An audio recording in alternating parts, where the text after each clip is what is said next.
Hello, hello, hello, hello. So today we are on episode 57. Can you believe it? I can't, but it's wonderful. We've been together these many episodes. And today I want to talk about transcendence and chapter 16, true empathy.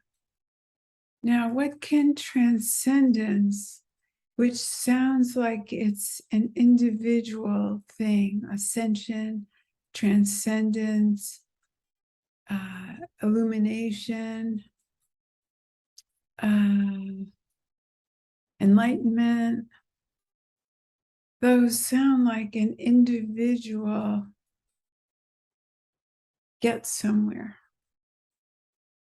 Now, we've had so many teachers and A Course in Miracles that tells us that enlightenment is not a change at all.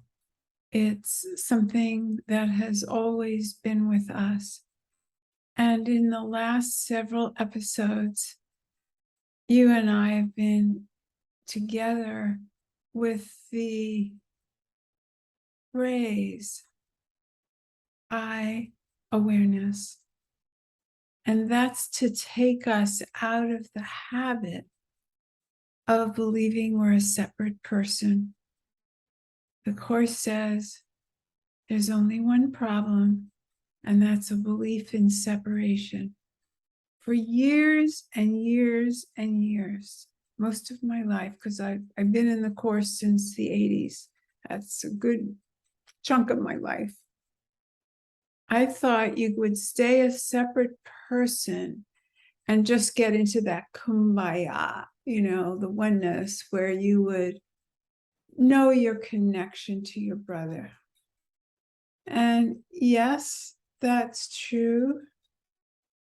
But for true transcendence and enlightenment and illumination, you don't stay a separate being. It's more than you stay a solid self and you stay your personality and you have just a connection. No, it's not that. It's that it's so hard to put in words. I get it 100% about Melissa, my daughter that passed. Tell you an interesting story. I'm writing a book. It's just about to be published. And there was something in the acknowledgments about Melissa. And I have an editor, and she looked at it and she added, beloved Melissa, or beloved daughter. I think it was beloved daughter. I said daughter. I said, you've been my teacher, my daughter, my companion, my friend, blah, blah, blah. And she wanted to add beloved. And it's not about the word. It's about my association to the word. That's what people put on tombstones. I think I even have it on Melissa's tombstone. That's what you write when someone's dead, beloved. Not that you can't use the word in other circumstances, and I do. But I didn't want that word on this acknowledgement because she is always with me. I do get her body's died. I do get we're not going to go to Starbucks and have coffee. I do get that I'm not going to call her on the telephone and tell her about the book or something else. I get that. And yet, the place that I live is that she and I are one. And I know my dear friend Dove listens to these sometimes, and I know that he is there with his wife. It brings us back to our sanity. And sanity means that this is transcendence.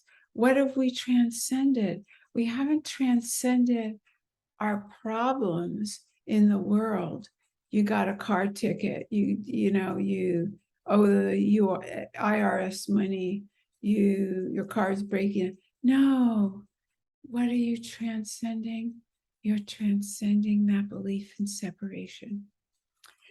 So, what does that have to do with true empathy? Let's find out. So that's chapter 16 I want to read to you from. And let me make the connection a little better first.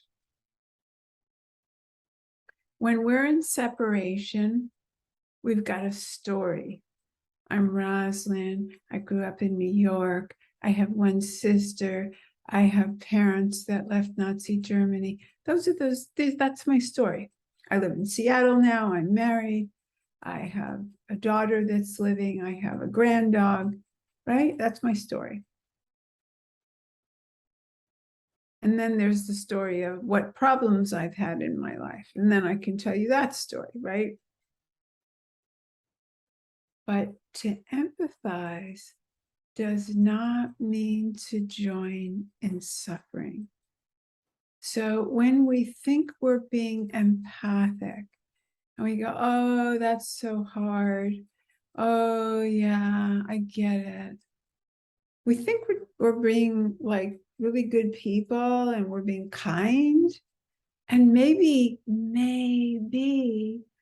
we even think we're connecting. Maybe we're thinking we're doing what a course asks us to do. Be loving. Don't think of your brother as separate. This is amazing stuff here in chapter 16, called The Forgiveness of Illusions, True Empathy. To empathize does not mean to join in suffering, for that is what you must refuse to understand. That is the separate person's interpretation of empathy and is always used to form a special relationship, which sounds good if you don't know A Course in Miracles, but it's our demise. It's where we hide. It's where we cement that separation and make these deals. I'll support you if you support me. I'll help you if you help me in our stories. I'll complete you if you complete me. What does that mean? That means that we're not in the oneness with the world, with God, if God is the world, if God is nature, if God is life, if God is everyone, then we're saying, only you, only you, only you. If you'll say, only me, only me, only me, right? So best friend, right? You know that expression, best friend. You have a best friend. You have a soulmate. This is what a lot of marriages are made of until they get divorced. And they're, first they're best loves and then they're best haters. Not everybody, but you know how that goes. The capacity to empathize is very useful to the Holy Spirit. What does that mean? If you don't want a Holy Spirit, if you're from the non-dual and you want to be one with the one, if you want to not have an intermediary between you and God, between you and everyone, what does that mean then? It still is meaningful. It means that if the personality will get out of the way, awareness has got it. So awareness is really the Holy Spirit. No difference, except we don't talk to awareness the way we're kind of used to talking to Holy Spirit and putting it on the altar. But if that's your way, okay, we'll get there that way too. But oneness, the Holy Spirit, awareness does not understand suffering and would have you teach it's not understandable.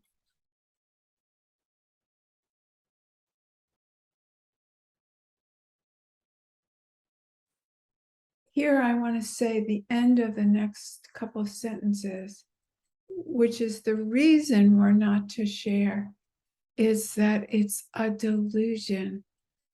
I have given up my peace because I got a parking ticket, because I gained weight, because you judged me, because you have cancer, or I have tuberculosis, or somebody has something. See, it doesn't matter if it's a parking ticket or it's something big in the body. It's all opportunities to take us away from the peace, from the I am, from the oneness. We're just here to participate in a game, in a play that's temporary. We have a role, we have a name, we have a body, and we play, but it's not who we are. And when we forget that it's a delusion, then we've lost our sanity.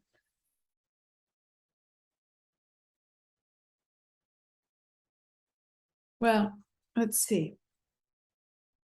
The clearest proof that empathy, as the separate person uses it, is destructive lies in the fact that it is only applied to certain types of problems and in certain people.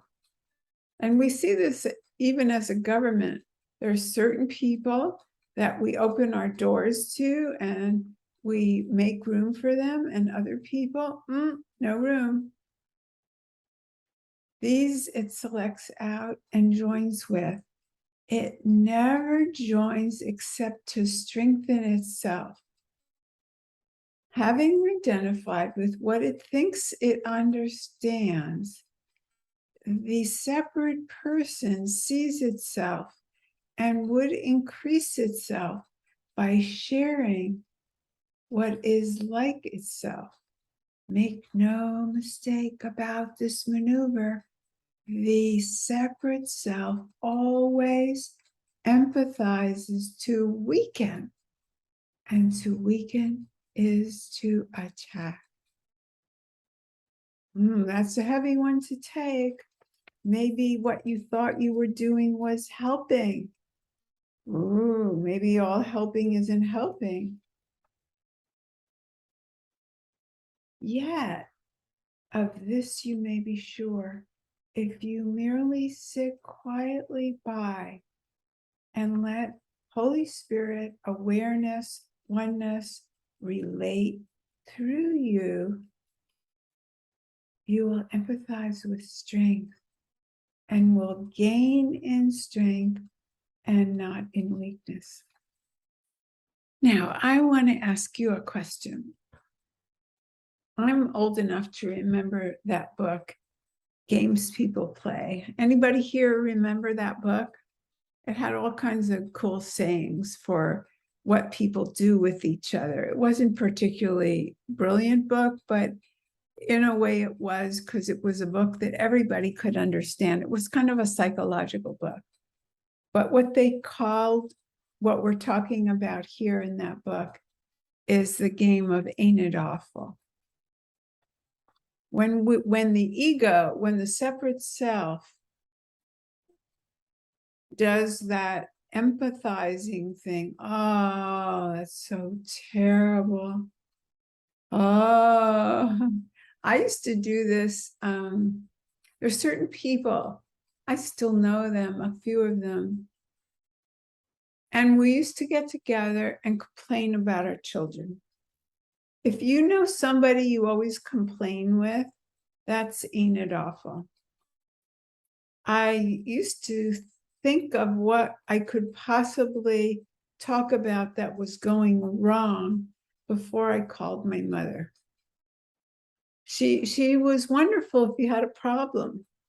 So I knew I could get her support and her attention, her love, if I had a problem. So if my life was going pretty well, I didn't tell her.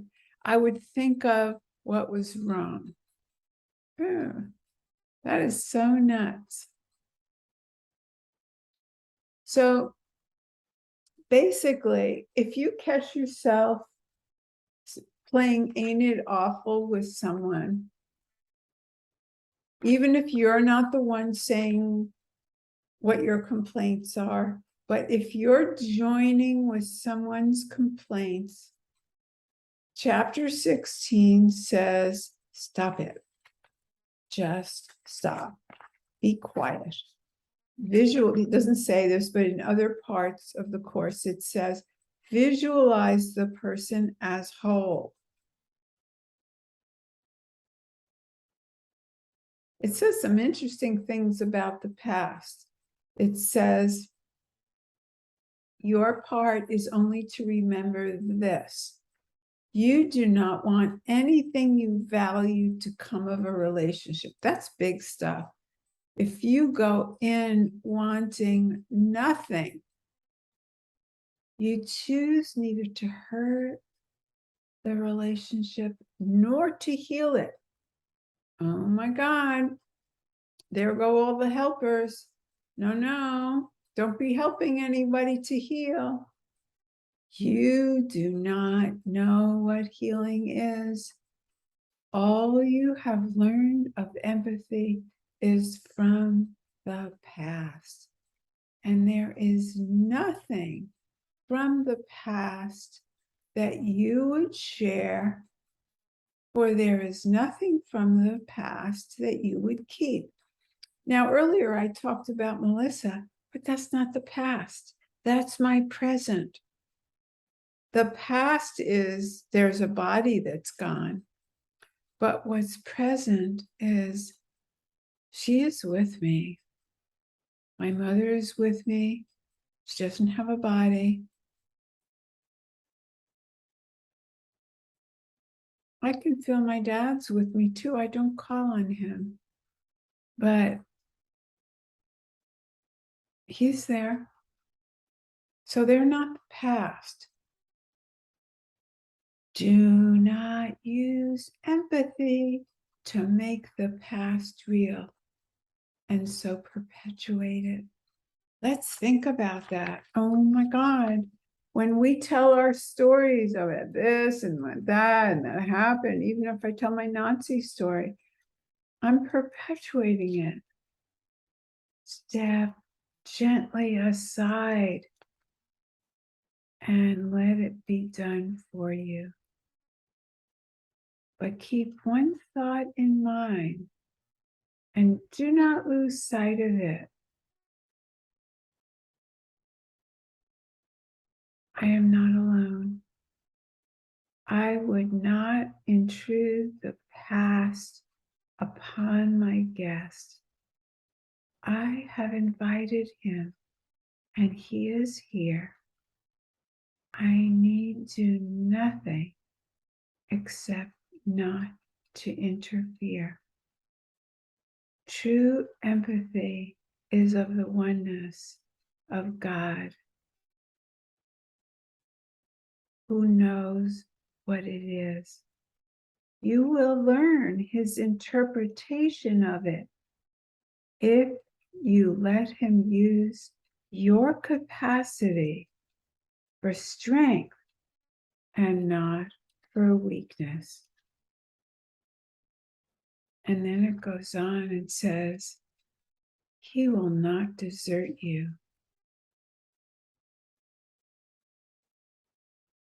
It adds, but be sure that you do not desert him. Well, I'm not sure that it's actually possible to desert the oneness, because the oneness is always there, but we can lay down our veils so thickly that they are walls and then we don't perceive our connections. But let's remember that we cannot destroy the connection. It's not possible because we are the oneness. We are the one. We are even one with the Creator. I hear wonderful Course in Miracles students and teachers still making that division that there's the Creator and then there's us. And I know the Course does that sometimes,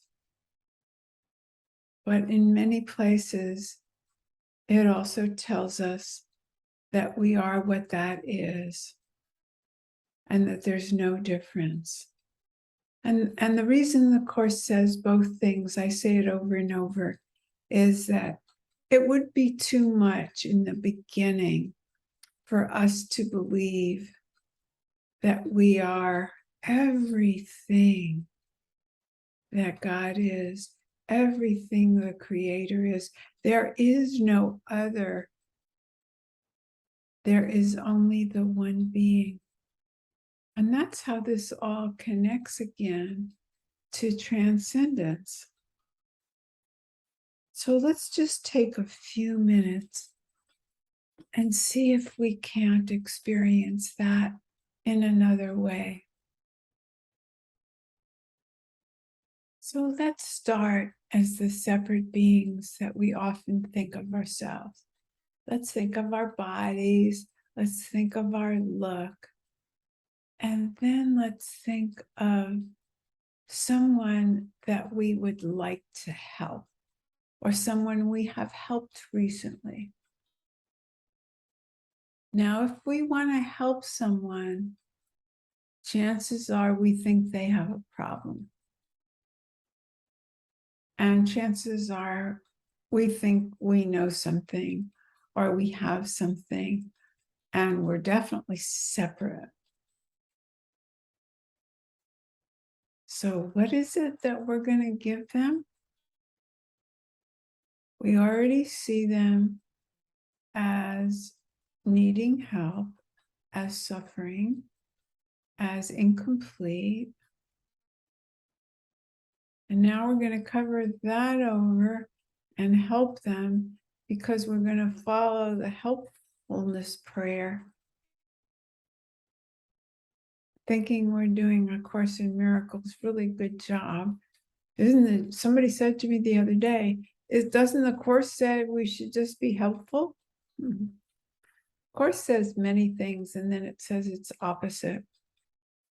Because polarities are always true, and these are paradoxes. I, the separate self, can't help anyone because I have the only problem there is, a belief in separation. So now, in this next moment, let's reconfigure. Let's visualize the friend we were going to help and stop all our helping ideas. I myself need do nothing.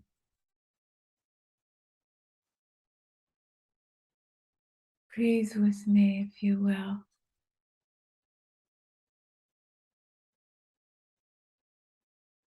Let's breathe in the memory of our wholeness. Let's breathe in the memory, the reality that we are the one. I, awareness. I, the one being.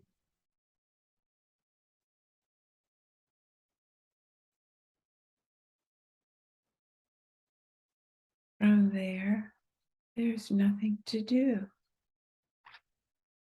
So now I have an invited guest from this lesson. It's not a lesson, from this chapter. From this chapter, what we get, chapter 16, is that everybody who's in our life is an invited guest. what do we do with an invited guest? Instead of stuffing them with food or helping them with their problems or running around doing errands with them or whatever it is, play games.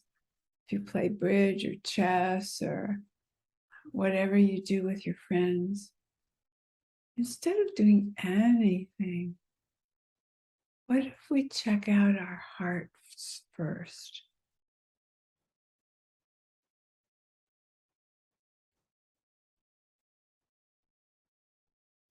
Let's look into ourselves. Right now, do we feel whole? Or do we feel that there's some kind of imagined unworthiness? What is it that we feel unworthy about? Usually we've got something specific in mind. I did this wrong. I was cross to that person. I shouldn't have said this. I shouldn't have done that. I ate too much. I drank too much. I was too something or not enough something.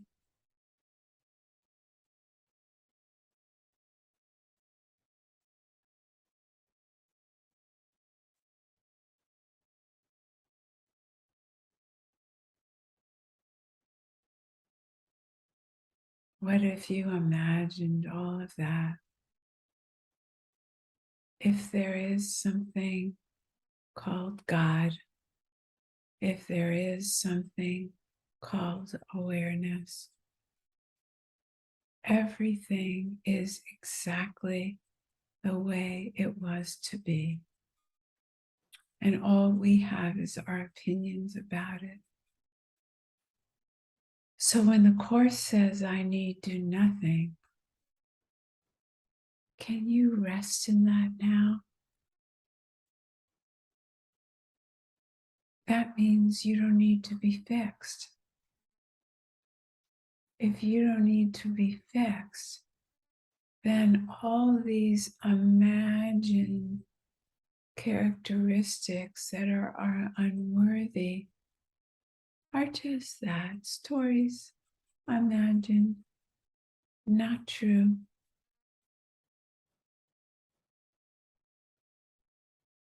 What if they were not true?